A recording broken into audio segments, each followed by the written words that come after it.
Hello students, स्वागत है आप सबका maths magic YouTube channel by Krishna sir. आज हम लोग क्लास 10th के मैथ्स चैप्टर 4 द्विघात समीकरण क्वाड्रेटिक इक्वेशन का पार्ट 2 देख रहे हैं। पार्ट 1 में हम लोगों ने द्विघात समीकरण के मानक रूप, उसके परिभाषा, द्विघात समीकरण की जांच देख चुके हैं। तो आज हम लोग इस वीडियो में देखने वाले हैं द्विघात समीकरण के प्रकार यानी टाइप्स ऑफ क्वाड्रेटिक इक्वेशन, द्विघात समीकरण के लिए मूल, roots of a quadratic equation and गुणनखंडन विधि द्वारा समीकरण का हल अर्थात रूट को पता करना यानी solution of quadratic equation by factorization method. तो इन सब चीज़ों को देखेंगे। तो चलिए आगे बढ़ते हैं और सबसे पहले देखते हैं द्विघात समीकरण के प्रकार, टाइप्स ऑफ क्वाड्रेटिक इक्वेशन।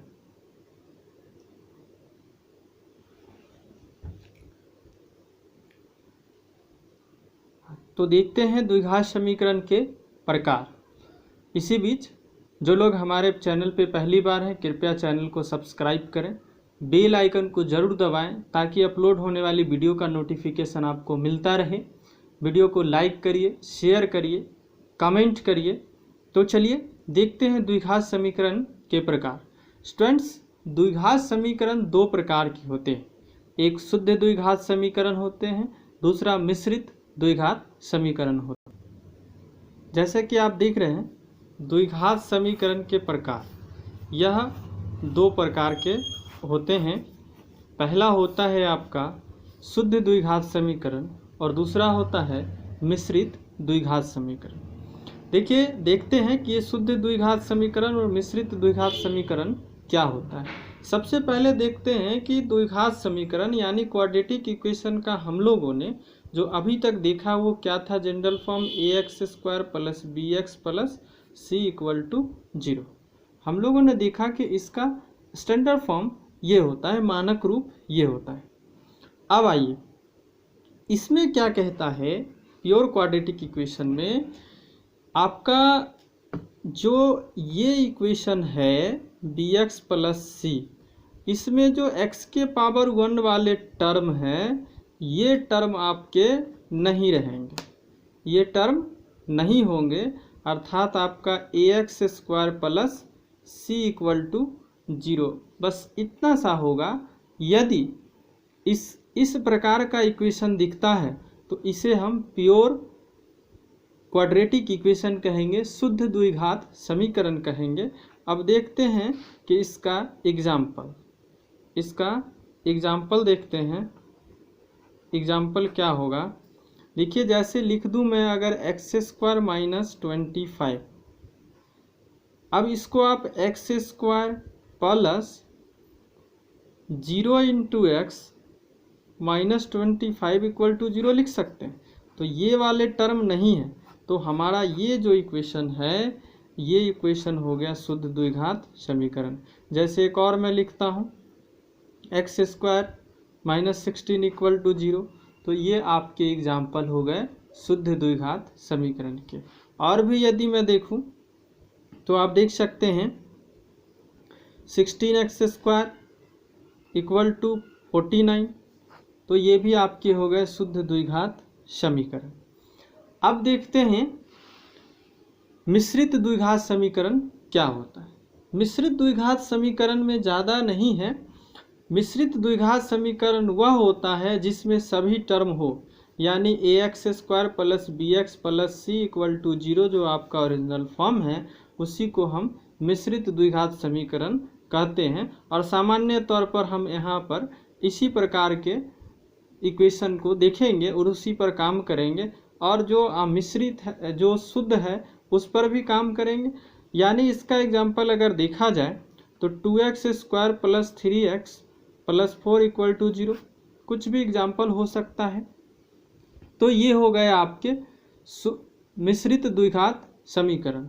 शर्त क्या है यहाँ पर कि ना a0 होगा, यहाँ जो हमारा ax² plus bx plus c equal to 0 है, इसमें शर्त क्या है कि शर्त यह है कि a0 नहीं हो सकता है और b भी 0 नहीं हो सकता है, c 0 हो सकता है। में भी। पर यहाँ शर्त क्या था कि a 0 नहीं होना है, b 0 होना है, b हमेशा 0 होना है। तो इस बात को समझ पाए होंगे, हम आशा करते हैं। अब अगले टॉपिक की ओर बढ़ते हैं। अगला टॉपिक है हमारा द्विघात समीकरण के मूल, रूट्स ऑफ क्वाड्रेटिक इक्वेशन। यदि क्वाड्रेटिक पॉलिनोमियल आपको याद हो तो quadratic equation nothing but equal to 0, यानी क्वाड्रेटिक पॉलिनोमियल को यदि आप 0 से इक्वेट कर देते हैं तो क्वाड्रेटिक इक्वेशन बन जाएगा। द्विघात बहुपद को 0 से तुलना करने पर बराबर 0 लेने से द्विघात समीकरण बन जाता है।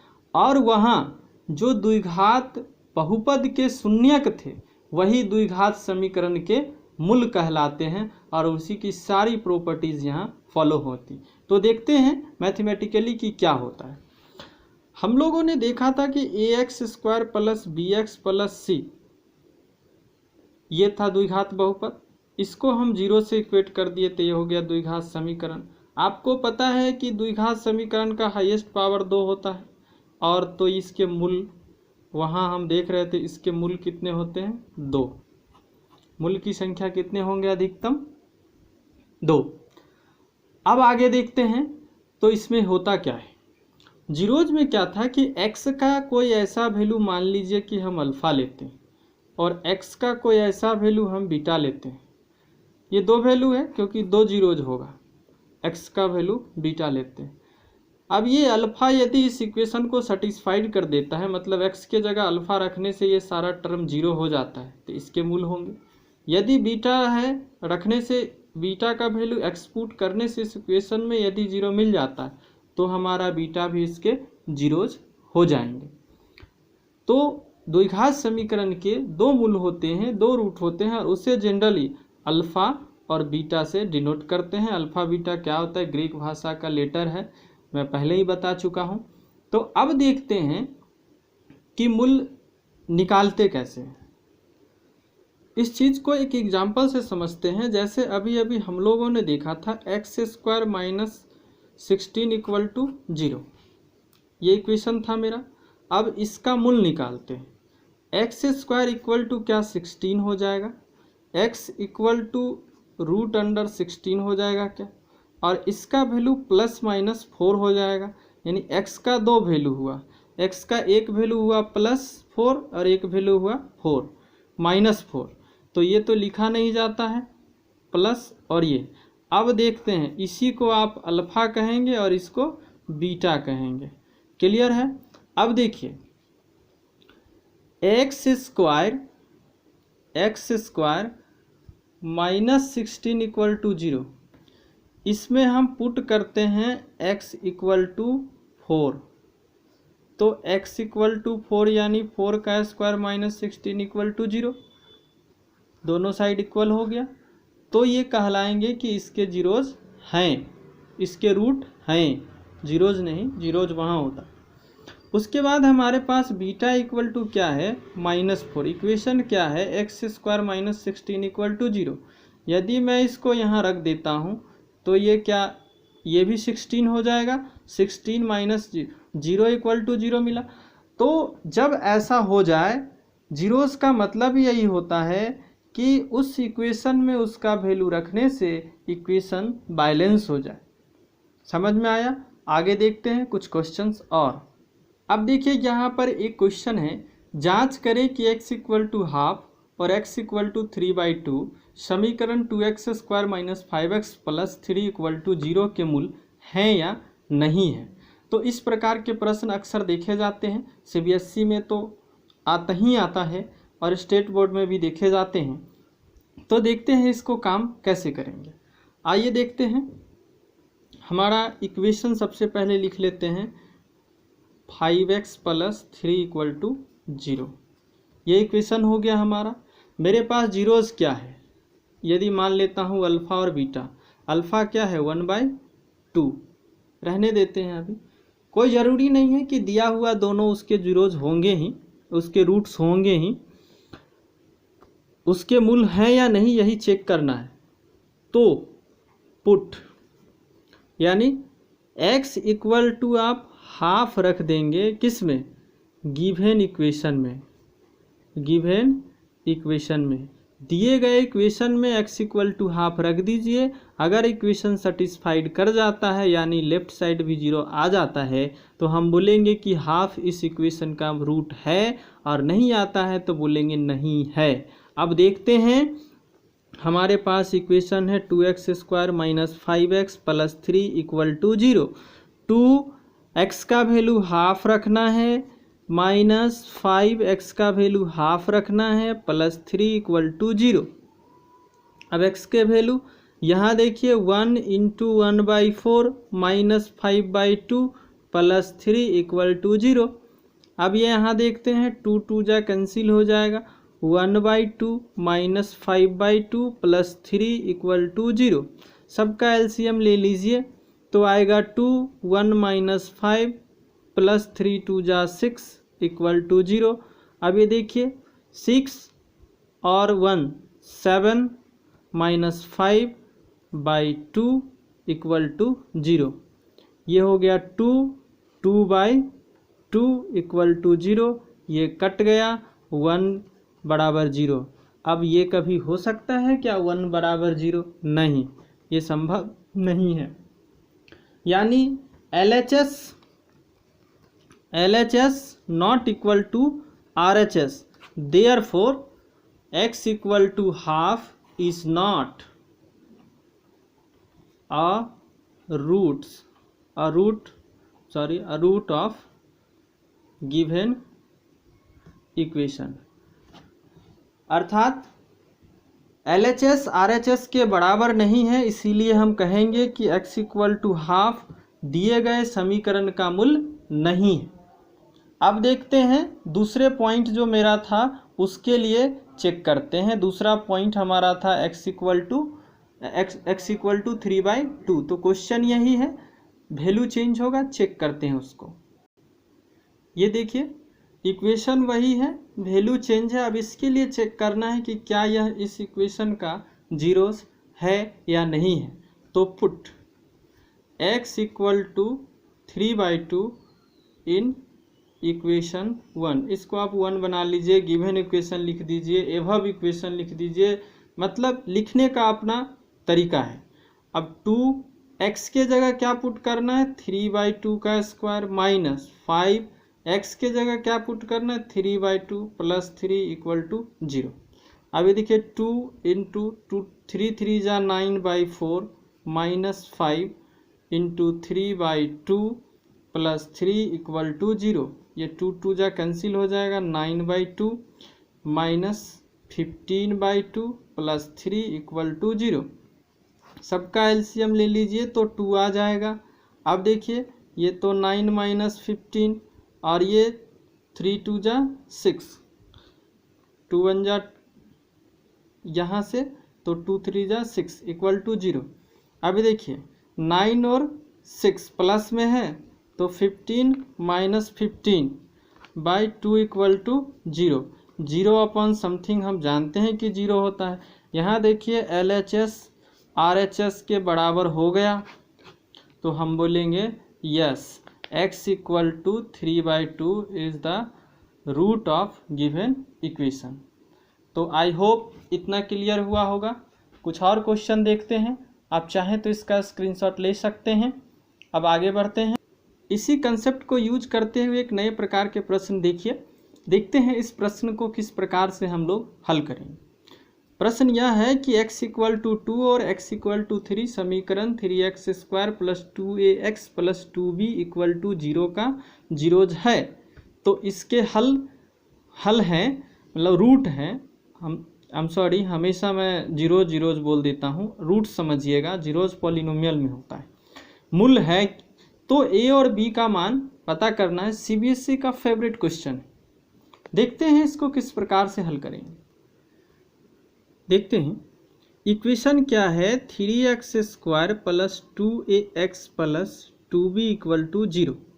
मैंने बताया कि यदि ये इसका जीरोज है, x इक्वल टू 2 यदि इसका जीरोज है तो इस इक्वेशन को सेटिस्फाइड करना चाहिए, मतलब हम x के जगह 2 रख दें तो ये इक्वेशन इसके बराबर ही रहेगा, 0 के बराबर ही रहेगा।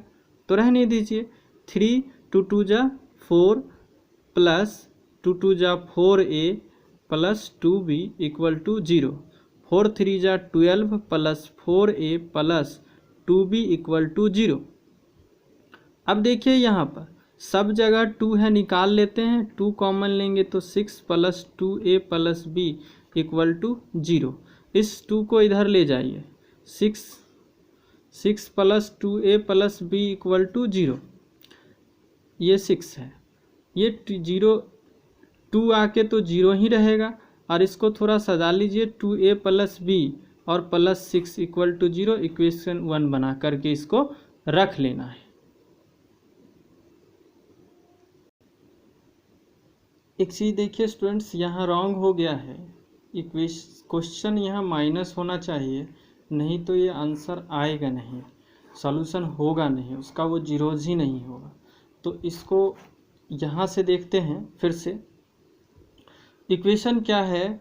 3x² minus 2ax plus 2b equal to 0। कुछ नया नहीं होगा, सब कुछ तो सेम ही आएगा, बस यहाँ साइन उसमें भी चेंज करके देख सकते थे। 2 का square x equal to put करना है 2, देखिएगा ध्यान से, x इक्वल टू पुट करना है 2, तो 3 इंटू 2 का square minus 2 into a into 2 plus 2b equal to 0। ये देखिए 2 2 जा 4, 4 3 जा 12, डायरेक्ट लिख रहा हूँ। 2 2 जा 4a plus 2b equal to 0। मैंने कहा कि सब जगह से 2 निकाल लीजिए, तो ये हो जाएगा 6 minus 2a minus plus b equal to 0। ये 2 इधर जाकर मैंने करा दिया इसको 0, 2 स्टेप उधर लिख दिया मैं। 6 माइनस 2a प्लस b। अब देखिए minus 2a plus b plus 6, minus से दोनों साइड इंटू कर देते हैं, ये 2a होगा, तो 2a minus b minus 6 equal to 0। इसे इक्वेशन 1 बनाकर रख लेंगे। अब देखिए नेक्स्ट क्या करेंगे। नेक्स्ट करेंगे ये जो दूसरा मुझे दिया हुआ था उसको देखते हैं। दूसरा इक्वेशन तो यही रहेगा, 3x² minus 2ax plus 2b equal to 0। इतना ठीक है। x इक्वल टू क्या पुट करना है? 3। क्वेश्चन में देखिए, put x equal to 3, 3 into 3 का square plus 2a into 3 plus 2b equal to 0। 3 3 जा 9 प्लस 3 2 जा 6a plus 2b equal to 0। 9 3 जा 27 plus 6a plus 2b equal to 0। यहाँ तक ठीक है। ये माइनस होंगे, क्वेश्चन में माइनस है। अब देखिए यहाँ से कुछ कॉमन नहीं निकल सकता है। Minus 6a plus 2b plus 27 equal to 0। ये थोड़ा अच्छा नहीं लग रहा है क्योंकि उसमें फर्स्ट वाले प्लस रखते हैं, तो ये साइन जब माइनस से इंटू कर देते हैं तो सबके साइन चेंज हो जाएंगे। तो minus 2b minus 27 equal to 0। ये आपका इक्वेशन 2 हो गया। अब इक्वेशन 1 और 2 को सॉल्व कर दीजिए, है ना। समीकरण 1 और 2 को आप सॉल्व कर दीजिए। समीकरण 1 और 2 को सॉल्व करने के लिए क्या क्या करेंगे देखिए। समीकरण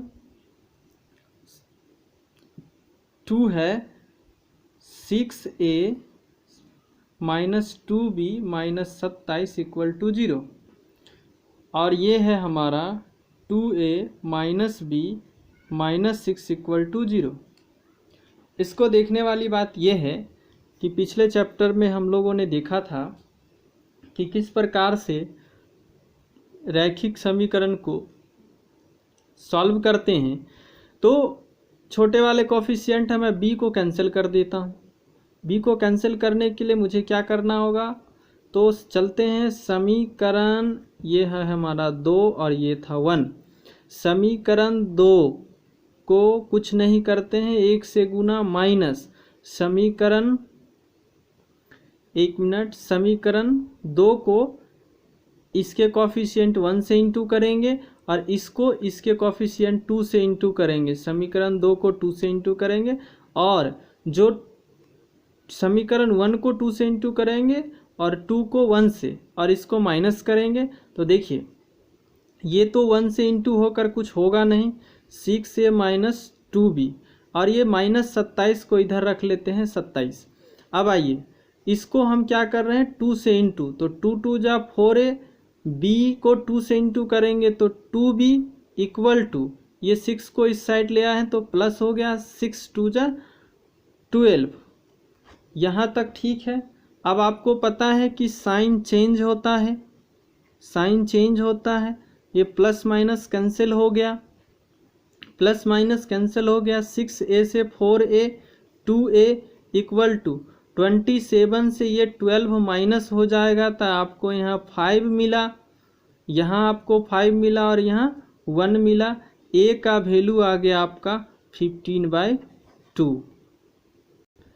a का वैल्यू क्या हो गया 15/2। अब a का वैल्यू किसी इक्वेशन में रखकर 2 निकाल लेते हैं। From equation 1 put x a equal to 15/2। अब आइए देखते हैं इक्वेशन 1 है क्या। इक्वेशन 1 है 4a माइनस, एक मिनट, इक्वेशन 1 है दूसरे पेज में लेते हैं। इक्वेशन 1 है हमारा 2a minus b minus 6 equal to 0। हमें पुट क्या करना है a इक्वल टू 15/2। यहाँ ध्यान से देखिए 15/2 जो आया हुआ है ऊपर के इक्वेशन में, तो पुट कर दीजिए 2 इंटू ये 15/2 माइनस b, इसको इधर ले गए तो 6। अब ये देखिए 2 2 कैंसिल हो गया, 15 minus B equal to 6, minus B और ये 6 से माइनस आ गया तो माइनस 15, ये आपका -9 और minus B, minus minus cancel करिएगा, बी का वैल्यू आया आपका 9। तो इस प्रकार से ए और बी का वैल्यू आप निकाल सकते हैं। एक बार ऊपर से फिर से देख लीजिए क्वेश्चन क्या कह रहा है कि ए और बी x इक्वल टू 2 और 3 इसके जीरोज हैं, तो हमें ए बी का वैल्यू पता करना है। इसको पता करने के लिए सबसे पहले इस इक्वेशन में ए का वैल्यू रखिए, सॉल्व करते हुए एक इक्वेशन मिलेगा। फिर उसी दूसरे वैल्यू को जो 3 दिया हुआ था उसको उसी इक्वेशन में रखकर सॉल्व करिए, एक दूसरा equation in terms of A B आएगा। अब ए इक्वेशन 1 और 2 को सॉल्व करिए, ए का कुछ वैल्यू आ गया, ए का वैल्यू किसी इक्वेशन में रखकर बी निकाल लेंगे इस प्रकार से, तो ये हो जाएगा आपका सॉल्यूशन। सीबीएसई का फेवरेट क्वेश्चन है। तो चलिए आगे बढ़ते हैं। तो स्टूडेंट्स इसका स्क्रीनशॉट ले सकते हैं। अब अगला जो हमारा मेथड है गुणनखंडन विधि, उसको अगले वीडियो में करेंगे। तो इस वीडियो में इतना ही। थैंक्स।